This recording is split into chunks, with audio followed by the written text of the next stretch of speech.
वंदे मातरम। नमस्कार साथियों, जय हिंद। मैं विवेक चौधरी आशा करता हूं आप सभी अच्छे होंगे। ईरान के न्यूक्लियर ठिकानों पर हमला कर मारे गए revolutionary guards chief of staff, इसके अलावा कुछ परमाणु वैज्ञानिकों की भी मौत इस हमले में हुई है।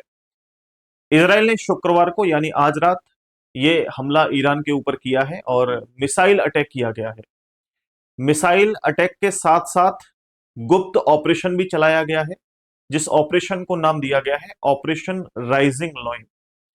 साथियों, इजरायली एयरफोर्स ने एक साथ कई शहरों पर यह हमला किया है। करीब 100 जगहों पर यह हमला हुआ है और ईरान की जो परमाणु और सैन्य क्षमताएं हैं उनको सीधा सीधा निशाना बनाया गया है।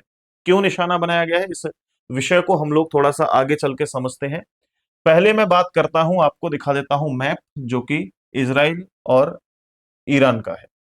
तो यहां पर आप लोग पूरा मैप देख रहे हैं जिसमें भारत यहां है। भारत से आगे चलेंगे तो पाकिस्तान, पाकिस्तान से बिल्कुल सटा हुआ एक देश है ईरान। ईरान के बाद है इराक और इधर आप लोग देखेंगे तो यहां पर ये वाला जो आपको दिखाई दे रहा है ये है इजराइल। तो इजराइल ने अटैक किया है ईरान के ऊपर। अब क्यों अटैक किया है, इस विषय को हम लोग समझते हैं। मैप से आपको ये चीजें क्लियर हो गई होंगी कि कहां पर इजराइल है, कहां पर ईरान है और भारत कहां है।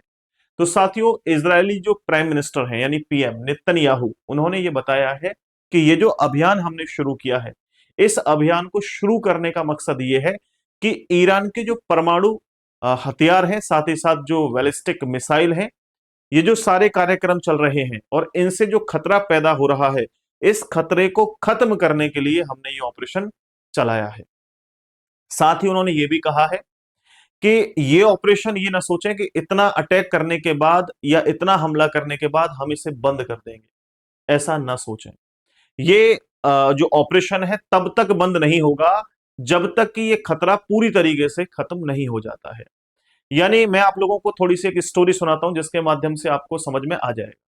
देखो, इसराइल की पॉलिसी हमेशा से रही है कि वो अपने दुश्मन को पहले से खत्म करता है।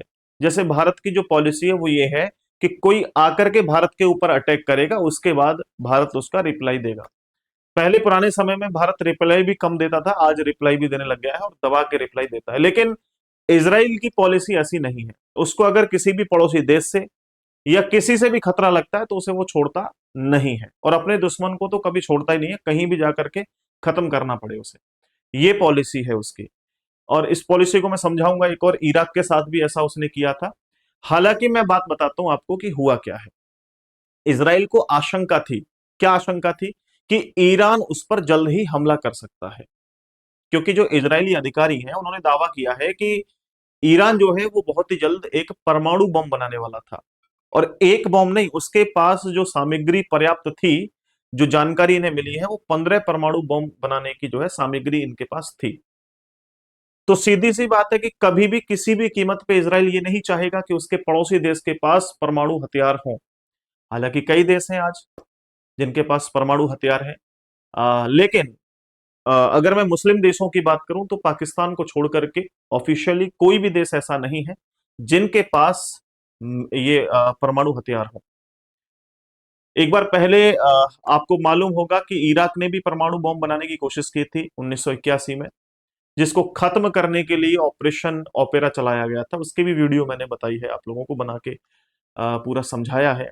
तो ऑपरेशन ओपेरा जो था उसमें क्या था कि वहां कुछ जो विमान थे यानी जो जेट थे आर्मी के, वो गए थे और उस परमाणु रिएक्टर को खत्म करके आ गए थे वापस। वो इराक के साथ ऑपरेशन किया था। ऑपरेशन का नाम था ऑपरेशन ओपेरा। अभी इस ऑपरेशन का नाम रखा है ऑपरेशन राइजिंग लॉइन, यानी शेर फिर से उठ चुका है, जाग चुका है। तो इसका मकसद सिर्फ और सिर्फ इतना है कि भाई हमें लगता है खतरा, और खतरा लगेगा तो हम सामने वाले को छोड़ेंगे नहीं। नेतन्याहू का कहना यह है कि ईरान जो है वो इसराइल को खत्म करना चाहता है। अब उसकी चाहत को पहले ही खत्म कर दो कि वो अटैक करे, फिर हम जाकर के कभी सोचें कि अब अटैक करना है, वापस नहीं करना है। और उन्होंने कहा है कि इसराइल अपनी रक्षा के लिए कार्रवाई करता रहेगा और अपनी रक्षा के लिए ही ये कार्रवाई की गई है। इसमें मैं आप लोगों को बता देता हूं, ये जो ऑपरेशन हुआ है इसमें कई वैज्ञानिक मारे गए हैं जो परमाणु हथियार बनाने में काम कर रहे थे।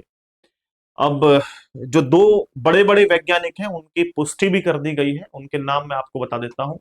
एक वैज्ञानिक हैं मोहम्मद मेहदी तेहरानची, दूसरे हैं फरेदून अब्बासी। ये दो वैज्ञानिक हैं जो कि परमाणु हथियारों पर काम कर रहे थे ईरान के लिए। और ये जो अब्बासी नाम मैंने दोबारा लिया है, इनको 2010 में भी मारने की कोशिश की गई थी, जब इजराइल का हाथ था, लेकिन तब एजेंटों के द्वारा इसको मरवाने की कोशिश की गई थी, इस वैज्ञानिक को 2010 में सड़क दुर्घटना के हिसाब से, यानी सड़क पर यह हत्या का प्रयास किया गया था, लेकिन सफल नहीं हो पाया था उस समय, बच गए थे। फिर उसके बाद कोशिश की इन्होंने परमाणु हथियार बनाने की, और अब लगभग लगभग वो परमाणु हथियार बनने ही वाला था। कुछ समय और लगता और ये परमाणु हथियार बनकर तैयार हो जाता, और किसी भी कीमत पे इजराइल नहीं चाहता कि कोई भी मेरा पड़ोसी जो है वो हथियार लेकर के, मतलब परमाणु हथियार उसके पास हो। इसके बाद बहुत से देशों की प्रतिक्रिया भी आ गई है, जैसे अमेरिका की प्रतिक्रिया है। अमेरिका हमेशा से खुल करके इजराइल के साथ रहता है, लेकिन इस बार उसने ये कहा है कि भैया हमारा हाथ नहीं है इसमें। मैं आपको हर बार बता रहा हूं कि ना तो वो इजराइल का साथी है अमेरिका, ना भारत का साथी है, ना पाकिस्तान का साथी है, ना चीन का साथी है, किसी का साथी नहीं है।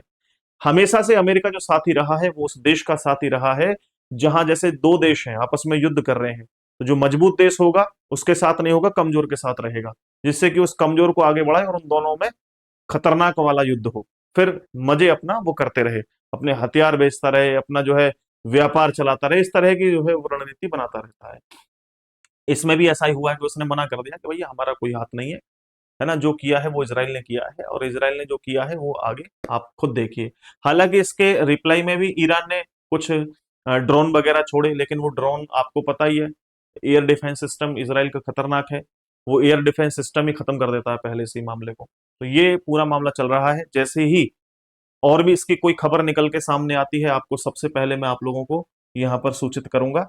इसके अलावा प्यारे साथियों, आप अगर वनडे कॉम्पिटेटिव एग्जाम की तैयारी कर रहे हैं, तो आप लोग हमारा रीजनिंग बाय विवेक सर यूट्यूब चैनल सब्सक्राइब कर सकते हैं, जिसमें स्पेशली मैं रीजनिंग की क्लास यहाँ पर ले रहा हूँ, और अभी आरआरबी एनटीपीसी के लिए क्लासेस चल रही हैं। बहुत ही जल्द एसएससी सीजीएल के लिए भी क्लास चलेंगी, और UP police constable, UP SI के लिए भी क्लासेस चलने वाली हैं। तो अगर आप कंप्लीटली फ्री में रीजनिंग करना चाहते हैं, तो आप इस यूट्यूब चैनल को जरूर से सब्सक्राइब कर लीजिएगा। साथ ही साथ अगर प्यारे साथियों आप में से कोई भी स्टूडेंट ये चाहते हैं कि हमें तो सर बिल्कुल जीरो से लेकर के एडवांस लेवल तक रीजनिंग का स्पेशल बैच लेना है, तो आप लोग हमारे कंपटीशन गुरु एप्लीकेशन से ये स्पेशल बैच मात्र 499 रुपए में ले सकते हैं। कंपटीशन गुरु ऐप पे मिलेगा।